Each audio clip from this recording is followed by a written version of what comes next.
अस्सलाम वालेकुम। So last lecture के अंदर वी वर डिस्कसिंग अरे। हमने इंट्रोडक्शन देख लिया है अरे का।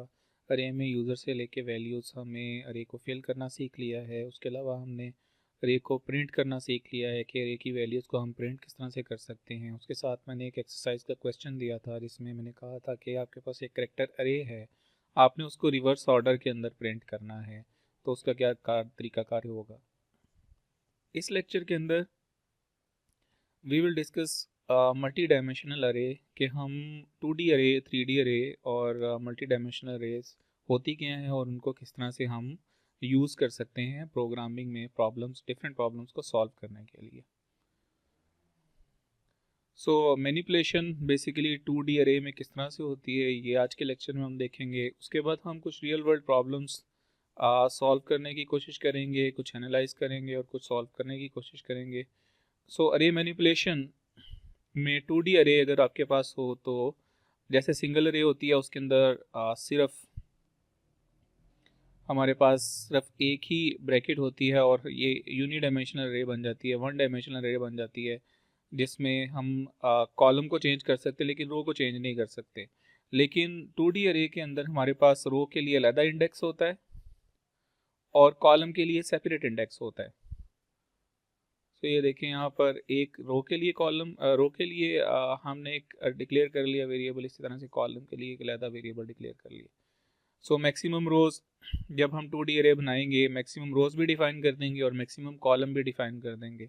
मैक्सिमम रोज के अंदर हमारी 3 रोज हैं और मैक्सिमम कॉलम के अंदर हमारे 3 कॉलम्स हैं। सो इसका मतलब ये है कि 3x3 का एक पूरा मैट्रिक्स बन जाएगा, जैसे 3x3 की एक अरे बन जाएगी जिसमें 3 रोज होंगी और रोज 0 से शुरू होंगी। सो 0 1 2 3 रोज होंगी और 3 कॉलम होंगे, कॉलम्स भी 0 से शुरू होंगे, डेट इज 0 1 2। सो इसको बेसिकली यूज़र से लेने के लिए इस पूरी 2D अरे को बेसिकली यूज़र से फिल करवाने के लिए हमें एक लूप के अंदर एक और लूप लगाना पड़ता है। एक लूप जो लगता है that is representing the row and second loop is representing the column.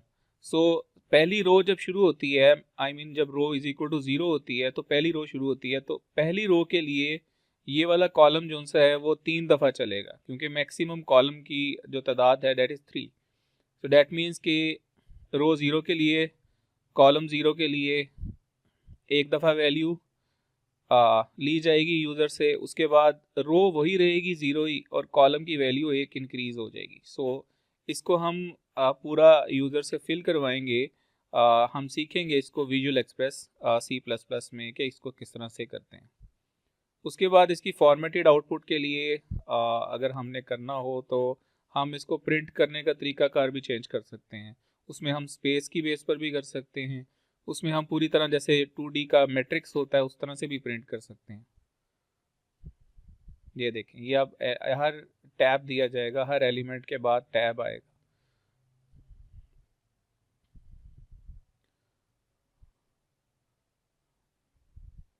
इसी तरह से अगर न्यू लाइन यहाँ पर अगर हम ऐड कर दें तो न्यू लाइन के अंदर वैल्यूज़ जाना शुरू हो जाएंगी। ये देखें।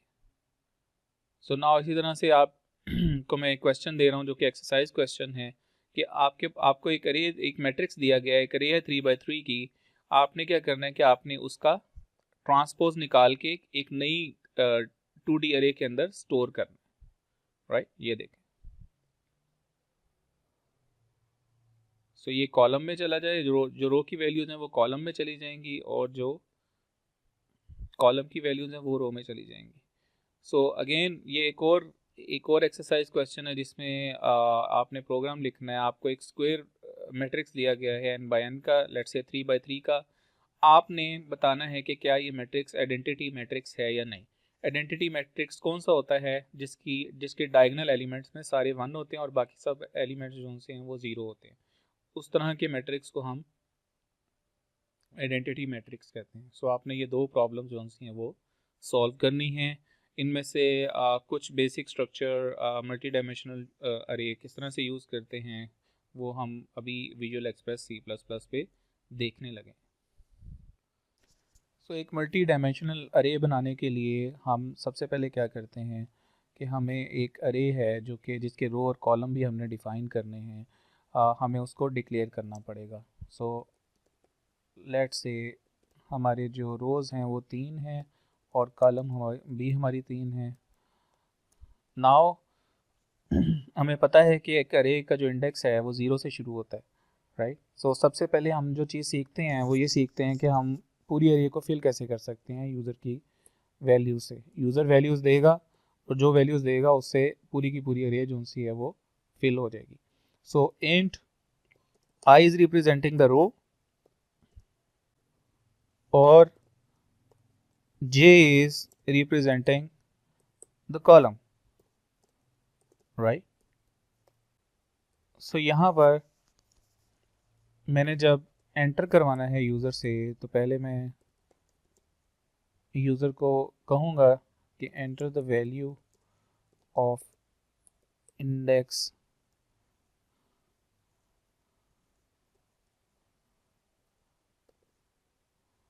I less than comma, right, और उसके बाद j। इसको मैं ज़्यादा अगर फॉर्मेटिंग करूँ तो मैं ज़्यादा अच्छी फॉर्मेटिंग भी इसकी कर सकता हूँ। किस तरह से, मैं ब्रैकेट्स भी लिख देता हूँ और ये एंडिंग यहाँ पर ब्रैकेट आ जाएगी,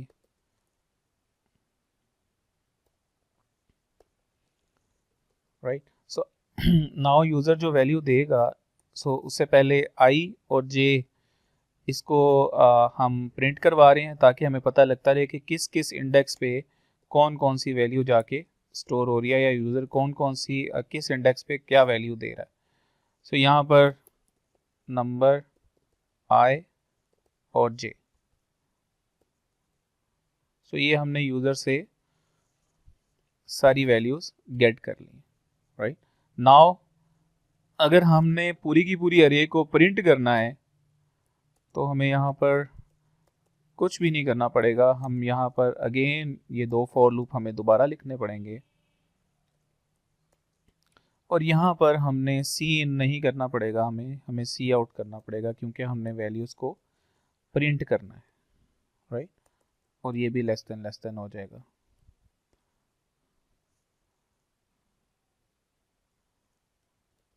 सो यहाँ पर मैं लिख दूंगा the value of index i comma j और साथ साथ मैं इसको प्रिंट करता जाऊँगा। और जब मैं प्रिंट कर रहा हूँ तो उसी के साथ मैं लेट से स्पेस भी देता जाऊँगा और हर स्पेस के बाद जब एक कॉलम की सारी वैल्यूज़ ख़त्म हो जाएंगी तो I will add and L new line पे जाने के लिए। सो यहाँ पर मैं इसको ब्रेक पॉइंट लगा रहा हूँ। अब मैं इसको चलाऊँगा। जब मैंने इसको चलाया तो यहाँ पे आप देख सकते हैं कि नंबर में नाउ 0 रो के अंदर जो 0 1 2 कॉलम है उसके अंदर ये वैल्यूज़ पड़ी हुई हैं। हम इसको पूरे को इनिशलाइज भी करवा सकते थे। अब हम जब इसको चलाएंगे तो यूज़र सारी वैल्यूज़ देगा, राइट। सो इसको थोड़ा सा देखते हैं हम कि ये वैल्यूज़ किस तरह से दे रहा है। सो लेट्स से पहली दफ़ा में नंबर के अंदर यहाँ पर जो आई की वैल्यू है डेट इज़, ये वॉच के अंदर हम चेक कर लेते हैं, आई की वैल्यू भी ज़ीरो है और जे की वैल्यू भी 0। डेट मीन्स कि नंबर 0 फिल होने जा रहा है। उसकी वैल्यू यूज़र अब एंटर करेगा। ये देखें, enter the value of index 0,0। Now यहाँ पर मैं जब इसको चलाऊँगा तो पहले यूज़र वैल्यू देगा। लेट्स से यूज़र ने वैल्यू दे दी 4। नाउ नंबर के 0th इंडेक्स पे जो 0th कॉलम है उस पर 4 पड़ा हुआ है। सो मैंने उसको फिल कर दिया है। इसी तरह से मैं बाकी सारी वैल्यूज़ भी 0,1 है। 0,1 का मतलब ये है कि रो नंबर सेम है, आई की वैल्यू अभी भी 0 है। देखें यहाँ पर मैं जब ये वैल्यू एंटर करता हूँ, लेट्स से 3 जब एंटर करता हूँ तो आप देखें कि यहाँ पर नंबर में 0 और फर्स्ट कॉलम के अंदर 3 स्टोर हो गया, राइट। सो पहली दफ़ा जो आउटर लूप है जो ऊपर वाला लूप है वो तब तक वो चलता रहेगा जब तक कि ये कंडीशन फुलफिल नहीं हो जाती। और पहली दफ़ा जब ये चलेगा तो अंदर भी एक और फॉर लूप लिखा हुआ है, तो आई की एक वैल्यू के लिए ये लूप इतनी दफ़ा चलेगा जितनी दफ़ा इसकी कंडीशन लिखी हुई है। डैट मीन्स के 0 से लेके 2 तक चलेगा, 0 1 2, डैट मीन्स 3 टाइम्स चलेगा। सो आई की 0 वैल्यू के लिए ये जो जे वाला लूप है ये 3 दफ़ा चलेगा। सो 3 दफ़ा चलने का मतलब ये है कि पहली दफ़ा देखें आई की वैल्यू 0 है, फिर आई की वैल्यू 0 है, फिर आई की वैल्यू 0 है। सो 3 दफ़ा, ये तीसरी दफ़ा ये अब चल रहा है। तो जब मैं इसको चलाऊँगा तो इसमें मैंने वैल्यू को स्टोर की। अब जब मैं इस फॉर लूप में आया तो अब ये टर्मिनेट कर जाएगा। क्यों? क्योंकि अब जे के अंदर क्या पड़ा है, 3 पड़ा है, और 3 is less than 3 that is false. ये देखें ये फॉल्स हो जाएगा। और जब मैं इसको आगे चलाऊंगा इस फॉर लूप में आ जाएगा, राइट। ये देखें ये अब आई की वैल्यू 1 हो गई है और जे की वैल्यू दोबारा 0 हो गई है। सो आई की 1 वैल्यू के लिए, क्योंकि आई प्लस प्लस हुआ है, आई की 1 वैल्यू के लिए ये जे जोन सा है ये 3 दफ़ा फिर दोबारा चलेगा। सो ये देखें ये 5 एंटर किया, उसके बाद जे की वैल्यू अब 1 हो गई है, आई की वैल्यू भी 1 है, फिर दोबारा ये हम एंटर करते हैं। नाउ 1,2 होगी, आई की वैल्यू 1 होगी और जे की वैल्यू 2 होगी। सो आप देख रहे हैं कि आई की एक वैल्यू के लिए जो अंदर वाला लूप है वो 3 दफ़ा चल रहा है, जितनी दफ़ा कंडीशन ने अलाउ की है उतनी दफ़ा चल रहा है। इसी तरह से हम बाकी भी एंटर करते जाएंगे। ये हम अब ब्रेक पॉइंट हटा देते हैं।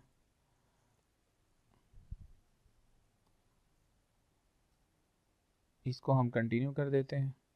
जब हम कंटिन्यू करते हैं तो यहाँ पर ये देखें नाउ मैंने सारी पूरी अरे जो सी है वो फिल की मैंने। उसके बाद मैंने वैल्यू सारी की सारी मैंने एक दफ़ा देख ली। 0,0 पे, 0,1 पे और 0,2 पर ये वैल्यू पड़ी हुई है अरे के अंदर। सो मैंने वो वैल्यूज़ को प्रिंट भी कर लिया और मैंने यूज़र से बेसिकली वैल्यूज़ ले के अरे को फिल करना भी सीख लिया।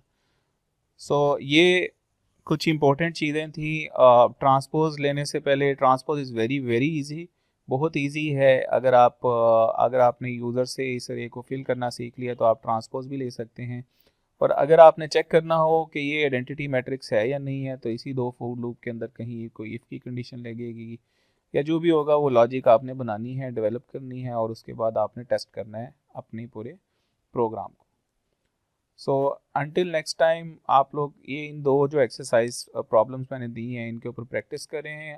मैं कोशिश करूँगा कि इनको मैं अंदर सॉल्व भी करता हुआ जाऊँ, लेकिन मेन चीज़ ये है कि हमें कॉन्सेप्ट की समझ लगनी चाहिए कि ये कॉन्सेप्ट्स बेसिकली हैं क्या और हम किस तरह से इनको यूज़ करते हुए प्रॉब्लम सॉल्विंग कर सकते हैं। ओके जी, थैंक यू सो मच।